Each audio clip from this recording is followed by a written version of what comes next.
धर्म के आधार पर आरक्षण यह असंवैधानिक है। बाबा साहब भीमराव अम्बेडकर जी ने भारत की संविधान सभा में इसका पुरजोर विरोध किया था, लेकिन उस सब के बावजूद कांग्रेस और उसके सहयोगी इंडी गठबंधन से जुड़े हुए दल हैं, इन लोगों में एक होड़ सी लगी है मुस्लिम आरक्षण देने का। और कांग्रेस का इतिहास तो इस मामले में बहुत दागी रहा है।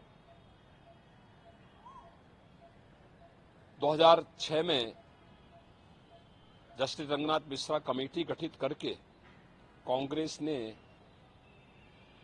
ओबीसी का हिस्सा काट करके मुस्लिमों को देने का कुत्सित प्रयास किया था जब यूपीए गवर्नमेंट थी। ऐसे ही कांग्रेस ने जस्टिस राजेंद्र सच्चर की अध्यक्षता में कमेटी बना करके अनुसूचित जाति के आरक्षण में सेंध लगाने का प्रयास किया था। कुछ मुस्लिम जातियों को अनुसूचित जाति में शामिल करने का कुत्सित प्रयास किया था। बीजेपी और एनडीए ने उसका विरोध किया था। कांग्रेस की जब आंध्र प्रदेश में सरकार थी, उन्होंने उस वहां के ओबीसी के आरक्षण को मुसलमानों को दिया था। कांग्रेस की कर्नाटक सरकार ने मुसलमानों की सभी जातियों को ओबीसी में शामिल करके ओबीसी के आरक्षण में सेंध लगाया है। वेस्ट बंगाल के अंदर टीएमसी ने 2010 में 118 मुस्लिम जातियों को ओबीसी में शामिल करके पिछले 14 वर्ष से लगातार ओबीसी के आरक्षण के अधिकार पर उन्होंने पूरी तरह एक प्रकार की डकैती डाली है। हम धन्यवाद देना चाहेंगे कोलकाता हाईकोर्ट को, जिन्होंने टीएमसी के इस प्रकार के असंवैधानिक कृत्य पर जोरदार तमाचा मारा है और धार्मिक आधार पर आरक्षण असंवैधानिक है बात स्पष्ट कहते हुए उन्होंने सभी मुस्लिम जातियों को इससे बाहर किया है। इसी प्रकार से बिहार के अंदर लालू जी पहले ही बोल चुके हैं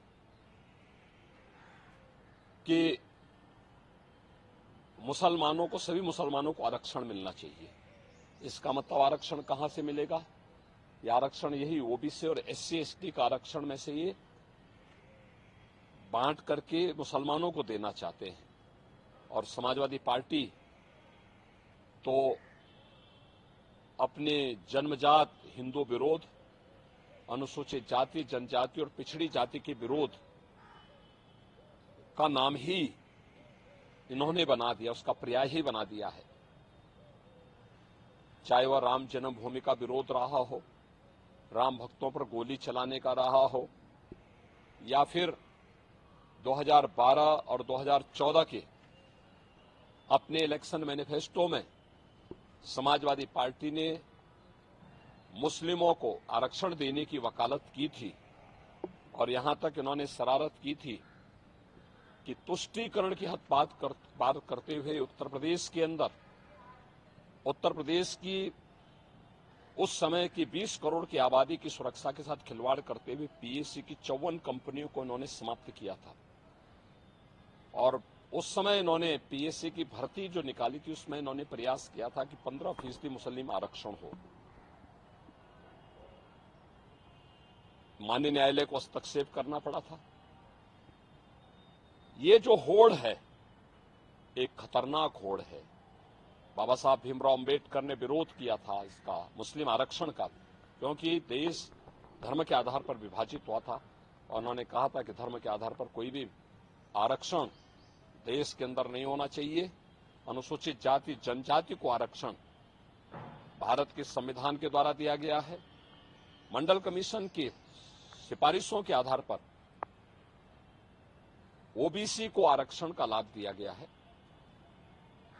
Bharatiya Janata party SC ST और ओबीसी के आरक्षण को सुरक्षित रखने के लिए किसी प्रकार के मुस्लिम आरक्षण का विरोध करती है और दूसरा मुस्लिम आरक्षण असंवैधानिक भी है और अगर इस प्रकार की कुप्रथा को थोपने का प्रयास होगा तो देश की अखंडता के लिए एक चुनौती होगी। महाराज जी, कोई कोटे में कोटा डेवलप कर रहा है, क्या इसे अगर ये ऐसा करने में सफल होते हैं तो क्या वर्ग संघर्ष की स्थिति नहीं होगी? जो ओबीसी जिनको संविधान के अनुसार आरक्षण मिला है उनका हक मारा जाएगा तो एक नए संघर्ष की स्थिति बनती नहीं? देखिए, हमने कहा ना, ये बाबा साहब भीमराव अम्बेडकर के द्वारा बनाए गए संविधान का अपमान है और भारत के संविधान की मूल भावना के विरुद्ध भी है। ये असंवैधानिक कृत्य